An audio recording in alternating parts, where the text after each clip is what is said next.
Hello everyone, myself Meridin Ansari and you are watching my channel MM Ansari Official। Friends, आज का जो हमारा topic है वो है एनपीए। उसको हम समझेंगे कि एनपीए क्या होता है। साथ ही साथ हम ये देखेंगे कि रेट कट अगर होता है तो जो स्टॉक्स के ऊपर हम एनालिसिस करेंगे उनके ऊपर क्या फर्क पड़ सकता है, एनपीए कैसे रिड्यूस होता है रेट कट कम होने की वजह से। तो सबसे पहले हम एनपीए को समझते हैं। एनपीए के जितने भी रूल्स एंड रेगुलेशंस हैं वो govern by reserve bank of India. कुछ भी अगर चेंज करना है तो सिर्फ और सिर्फ रिजर्व बैंक ऑफ इंडिया कर सकती है। बेसिकली एनपीए होता है कि एनपीए बहुत ही सिंपल है। ऐसा कोई भी लोन जो हमने लिया हो और उसका ईएमआई हम अगर 90 दिन तक नहीं भर पाते हैं, पर्टिकुलर लोन जो है वो एनपीए में बुक हो जाता है, एनपीए कंसीडर किया जाता है। और उसकी वजह से जो पर्टिकुलर इंडिविजुअल है जिसने वो लोन लिया है उसके ऊपर फाइनेंशियल बर्डन आ जाता है कि सिबिल स्कोर खराब हो जाते हैं, फ्यूचर में वो नए लोन लेने के लिए एलिजिबल नहीं रहते हैं। तो एनपीए को हम 4 तरीके से क्लासिफाई कर सकते हैं एज पर आरबीआई गाइडलाइन। सबसे पहला है स्टैंडर्ड एसेट। स्टैंडर्ड एसेट जिसका ईएमआई रेगुलर बेसिस पे आ रहा है उसको हम स्टैंडर्ड एसेट बोलते हैं। सब स्टैंडर्ड एसेट, ऐसा कोई भी प्रोफाइल जहां पे 12 महीने से कम का एनपीए हुआ है उसको हम सब स्टैंडर्ड एसेट कहते हैं।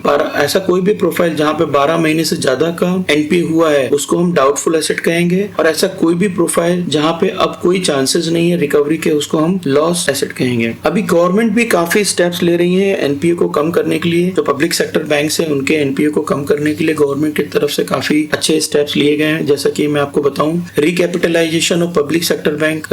पब्लिक सेक्टर बैंक को ज्यादा से ज्यादा फंड दिए जा रहे हैं और उनकी हेल्थ को इम्प्रूव किया जा रहा है। एंड मिशन इंद्रधनुष के अंतर्गत भी उनको काफी चीजें प्रोवाइड की जा रही है। प्रधानमंत्री जनधन योजना ये जो स्कीम है ये भी एनपीए को रिड्यूस करने के लिए सपोर्ट कर रही है।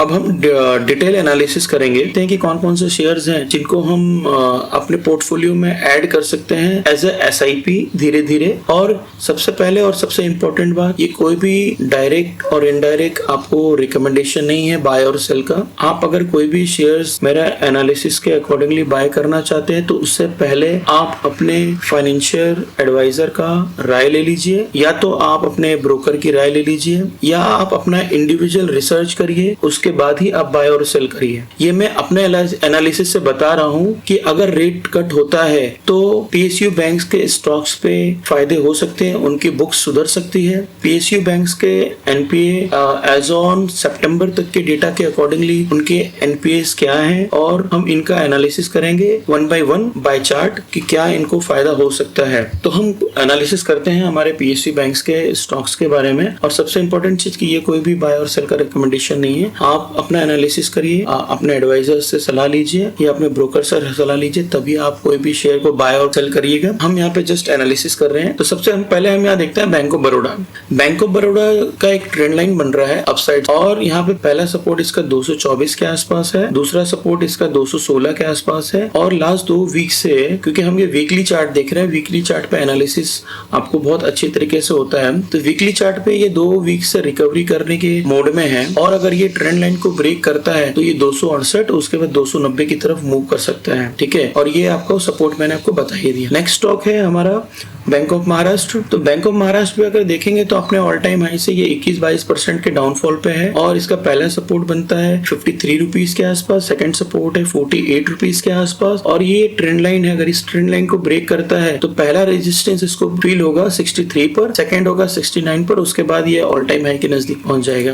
हमारा अगला शेयर है बैंक ऑफ इंडिया। ये अपने ऑल टाइम हाई से 32% डाउन पे मिल रहा है। एंड इसका पहला सपोर्ट जो है बहुत नजदीक है 105 रुपए के आसपास, सेकंड सपोर्ट जो है 94 रुपीज के आसपास है, जो कि बहुत बड़ा सपोर्ट है। क्योंकि एक बार अगर हम देखें 23 अक्टूबर के आसपास वीकली चार्ट पर, 23 अक्टूबर के आसपास इसने एक बार नीचे ट्राई किया था तोड़ने का, बट ये तोड़ा नहीं। और वीकली चार्ट पर इसने अपने आप को होल्ड करते हुए 96 रुपीज के आसपास क्लोजिंग दिया था। तो 94 रुपीज जो है उसका बहुत बड़ा सपोर्ट है। एंड उसके बाद हम रेजिस्टेंस की बात करें तो पहला रेजिस्टेंस इसको फील होगा 119 रुपए पे, सेकंड होगा 135 रुपए पे, एंड उसके बाद ये अपना ऑल टाइम हाई की साइड मूव हो जाए। उसके बाद अगला स्टॉक है हमारा यूनियन बैंक ऑफ इंडिया, जो कि अपने ऑल टाइम हाई से ये भी 32-33% डाउन है। और ये भी अपने पहले सपोर्ट के बहुत नजदीक है। एक बार ये पहले सपोर्ट के पास आया, उसके बाद वापस ये ऊपर गया, यहाँ रेजिस्टेंस फील किया 129 रुपए पे, जो मैं आपको रेजिस्टेंस मैंने यहाँ मार्क भी किया हुआ है। फिर वापस से ये डाउन आया, फिर ऊपर गया 129 पे इसने रेजिस्टेंस फील किया, वापस से ये डाउन है। अगर ये ब्रेक करता है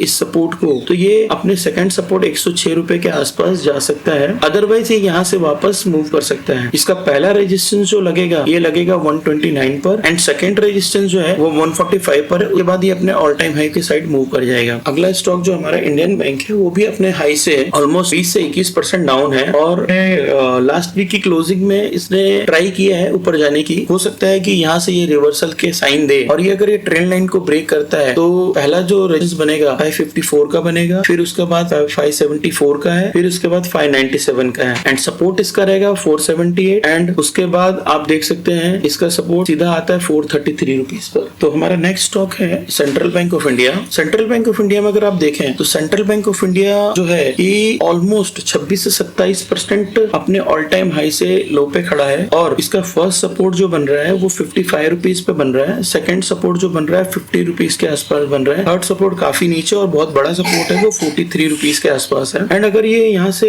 अपसाइड मूव करता है तो पहला रेजिस्टेंस जो इसको फील होगा 62 रुपीज के आसपास होगा। सेकंड रेजिस्टेंस जो फील होगा वो 68 रुपीज के आसपास होगा। तो हमारा नेक्स्ट स्टॉक है इंडियन ओवरसीज बैंक जो अपने ऑल टाइम हाई से अराउंड 34-35% डाउन पे है और इसका पहला जो सपोर्ट है अगर ये होल्ड करता है तो यहाँ से रिवर्सल अगर दिखाता है तो पहला रेजिस्टेंस इसका फील होगा जो कि 62 रुपीज के आसपास है एंड सेकंड रेजिस्टेंस जो होगा वो 66 रुपीज के आसपास है। इसके बाद ये अपने ऑल टाइम हाई के साइड मूव हो जाएगा एंड इसका अगर हम सपोर्ट की बात करें अगर कोई भी सिनेरियो में ये अपना फर्स्ट सपोर्ट ब्रेक करता है तो सेकंड सपोर्ट के नजदीक ये पहुंचने की ट्राई करेगा। नेक्स्ट स्टॉक है हमारा यूको बैंक। यूको बैंक को अगर आप देखें तो ये भी अपने ऑल टाइम हाई से ये 35% डाउन पर है और इसका फर्स्ट सपोर्ट बहुत नजदीक है जो कि 45 रुपए के आसपास है। सेकंड सपोर्ट जो है कि 36 रुपए के आसपास है जो कि काफी बड़ा सपोर्ट है। अगर ये इसको ब्रेक करता है तो मल्टीपल्स छोटे छोटे सपोर्ट्स हैं लेकिन बड़ा सपोर्ट है जो 36 रुपए पे ही है। अगर कोई भी रिवर्सल आने के चांसेस बनेंगे तो 36 रुपए के पास से ही बनेंगे अगर ये सपोर्ट ब्रेक करता है तो। अगर इसको रेजिस्टेंस मिलता है, अगर ये ऊपर साइड जाने की ट्राई करता है, होल्ड करता है फर्स्ट सपोर्ट को, तो पहला रेजिस्टेंस इसको जो आएगा वो 51 रुपीज के आसपास आएगा एंड सेकंड आएगा 58 रुपीज के आसपास। उसके बाद ये अपने ऑल टाइम हाई के साइड मूव। उसके बाद हमारा स्टॉक है Punjab national bank. Punjab national bank भी आज के डेट में अपने हाई से 27-28% डाउन पर है और ये अपने फर्स्ट सपोर्ट को होल्ड करने की सिग्नल्स दे रहा है। फर्स्ट सपोर्ट को होल्ड करने की ट्राई कर रहा है। फर्स्ट सपोर्ट को अगर होल्ड कर लेता है तो पहला रेजिस्टेंस 118 रुपए का एंड दूसरा रेजिस्टेंस जो फील होगा वो 128 रुपए का। एंड अगर किसी भी सिनेरियो में फर्स्ट सपोर्ट को होल्ड नहीं करता है, ब्रेक करता है, तो दूसरा सपोर्ट जो बनेगा इसका वो 92 रुपीज के आसपास बनेगा। And last not the least हमारा जो स्टॉक है वो है SBI, state bank of India, सबसे बड़ा PSU बैंक, और ये भी आपको अपने ऑल टाइम हाई से 16% डाउन पे मिल रहा है, जो कि काफी अच्छी अपॉर्चुनिटी है अगर किसी को SIP के थ्रू धीरे धीरे अपने पोर्टफोलियो में ऐड करना है लॉन्ग टर्म के लिए, 12 महीने से 15 महीने के लिए। पहला सपोर्ट बनता है आपका 754 रुपीज पे, सेकंड सपोर्ट बनता है 703 रुपए पे एंड थर्ड एंड सबसे बड़ा सपोर्ट जो बनता है 648 रुपीज पे, जो कि तोड़ने के चांसेस काफी कम है। अगर किसी भी सिनेरियो में ये फर्स्ट सपोर्ट को ब्रेक नहीं करता है और ऊपर होल्ड करता है, पहला रेजिस्टेंस इसको जो मिलेगा वो 831 रुपीज पे मिलेगा, सेकंड रेजिस्टेंस जो मिलेगा 862 रुपीज पे मिलेगा एंड इसके बाद ये अपने ऑल टाइम हाई की साइड मूव हो जाएगा। तो फ्रेंड्स, ये हमारे PSU बैंक्स के कुछ स्टॉक्स है जिनके ऊपर मैंने आपको एक डिटेल एनालिसिस करके दिया, जिनमें आप SIP के लिए देख सकते हैं। अगेन एंड अगेन मैं आपको ये वापस से ये दिला दूं कि ये कोई भी डायरेक्टली बाय और सेल का रिकमेंडेशन नहीं है और मैं कोई सेबी ऑथराइज पर्सन नहीं हूं जो आपको बाय और सेल का कोई रिकमेंडेशन दे सकूं। आप इन शेयर्स को आप अपना खुद का एनालिसिस कर सकते हैं, आप अपने एडवाइजर का फीडबैक ले सकते हैं, अपने ब्रोकर का फीडबैक ले सकते हैं। उसके बाद ही आप अगर इनमें कोई भी बाय और सेल करना चाहते हैं तो उसके बाद ही कीजिएगा। सिर्फ और सिर्फ मेरी वीडियो देखने के बाद कोई भी बाय और सेल ना करिएगा। ये सिर्फ और सिर्फ वीडियो बनाने का पर्पस एक ही है कि हम आपको एक इन्फॉर्मेशन दे सकें कि आज के डेट में PSU बैंक्स के जो स्टॉक्स हैं उनका क्या हाल है और वो किस स्थिति में है। Thank you everyone.